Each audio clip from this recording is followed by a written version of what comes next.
membaca maupun yang mendengarkan merasakan pahala dari Allah Subhanahu wa taala. Amin ya rabbal alamin. Amin. Ingin cek hadiran kalian terlebih dahulu. Yesa Dwi, Dea Ananda, Yela, hadir Bu. Baik, kita semua ya. Sudah siap belajar pada hari ini? Siap. Ibu ingin ada sebuah pantun nih untuk kalian semuanya sebelum kita ke pembelajaran ya.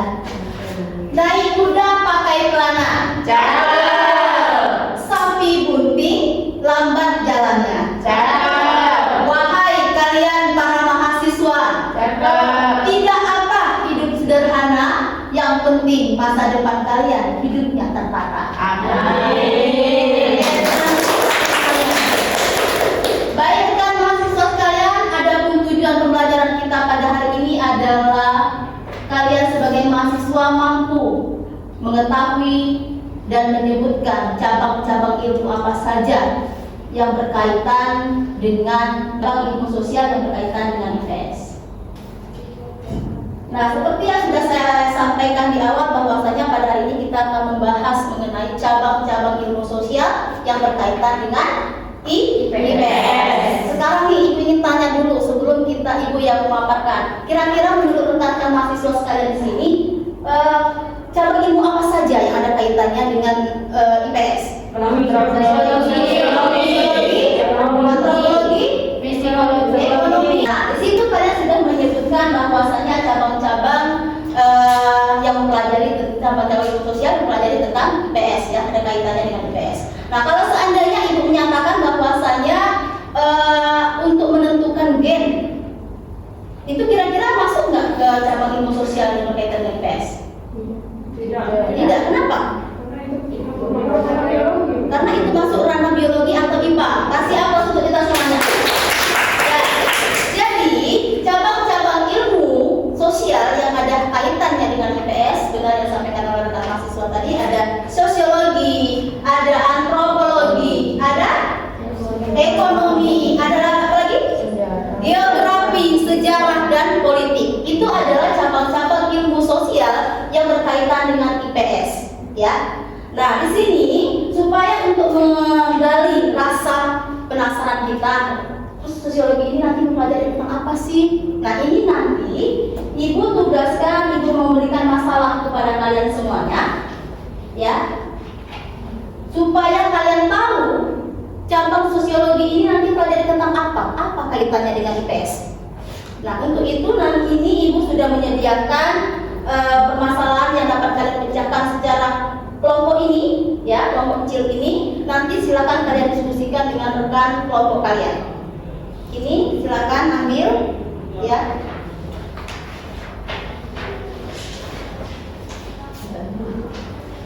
Untuk cabang ilmunya, kalian mau apa? Antropologi dan sejarah. Di kelompok ini antropologi dan sejarah. Berarti kelompok lain tidak boleh lagi mengambil cabang ilmu ini. Di kelompok ini, Ibu bebaskan. Sosial dan geografi. Sosiologi dan geografi. Oke. Kelompok ini, kelompok ketiga. Ilmu pengetahuan sosial dan sosiologi. Ilmu tentang sosial dan kaitannya dengan sosiologi. Oke. Ibu kasih waktu kurang lebih 15 menit untuk kalian menyelesaikan permasalahan ini, ya. Dimulai dari sekarang, silakan.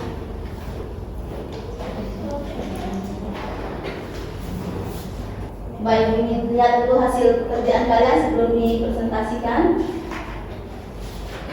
Oke. Sudah finish? Sudah, Bu. Kelompok 3 sudah finish? Sudah, Bu. Baik, sekarang kalian silakan nanti untuk menyampaikan atau presentasikan hasil temuan kalian ya. Dimulai dari kelompok 1, boleh untuk menyampaikannya apa yang kalian temukan kira-kira. Baiklah, saya dari kelompok 1 yang menyampaikan bahwasanya hubungan ilmu pengetahuan sosial dengan ilmu sosiologi itu sosiologi secara etimologis berasal dari bahasa Yunani logos. Sosius berarti kawan, sekutu, sahabat, rukun, masyarakat atau anggota persekutuan, sedangkan logos berarti ilmu. Jadi, sosiologi dapat diartikan sebagai ilmu yang mempelajari struktur sosial, proses-proses sosial, dan perubahan-perubahan yang terjadi di masyarakat. Dengan kata lain, sosiologi mempelajari tingkah laku manusia sebagai anggota masyarakat, tidak sebagai individu yang terlepas dari kehidupan masyarakat. Oke,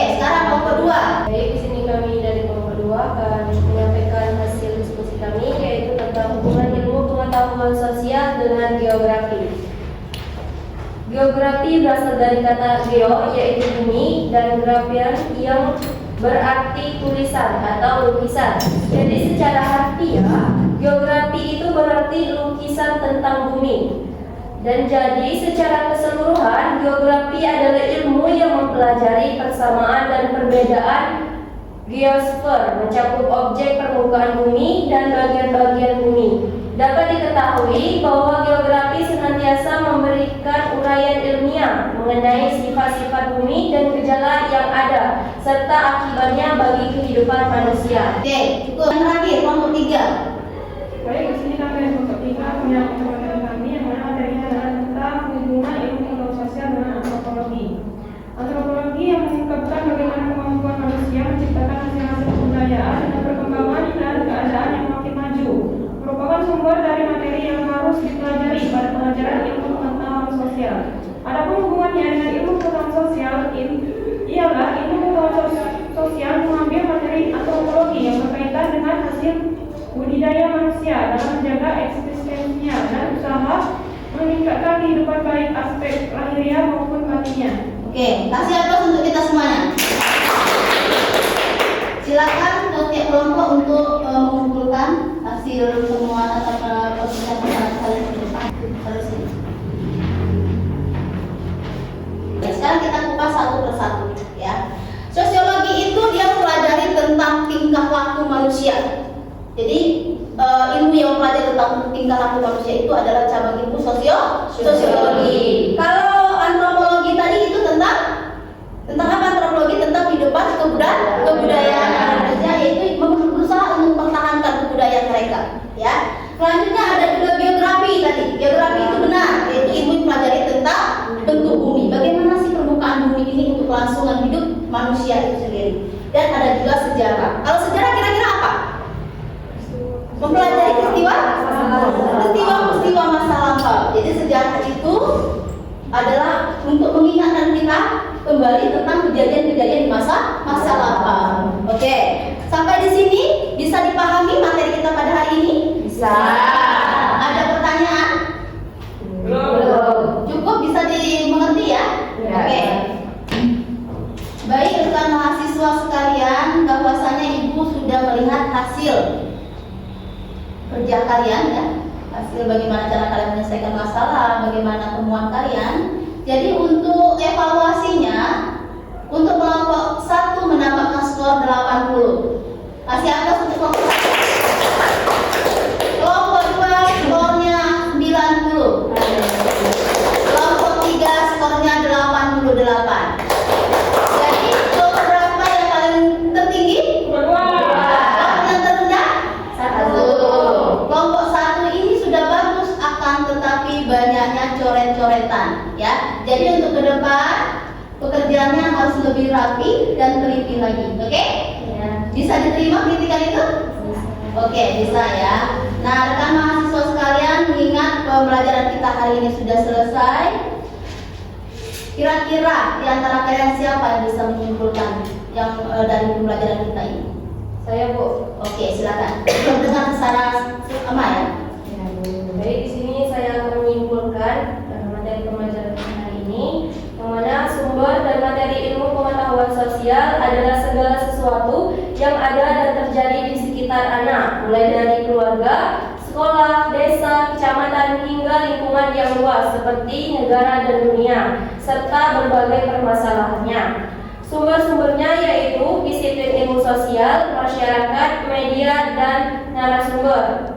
Secara konseptual, hubungan antara ilmu pengetahuan sosial dengan ilmu-ilmu sosial dapat diuraikan sebagai berikut. Yang pertama ada disiplin ilmu sosial yang dijadikan kerangka utama berpikir dalam mengembangkan kurikulum. Yang kedua, bahan ilmu pengetahuan sosial yang dikembangkan terlebih dahulu serta memilih dan memilah disiplin-disiplin ilmu sosial untuk kemudian diidentifikasikan konsep-konsep dasar yang perlu diketahui peserta didik. Oke, cukup.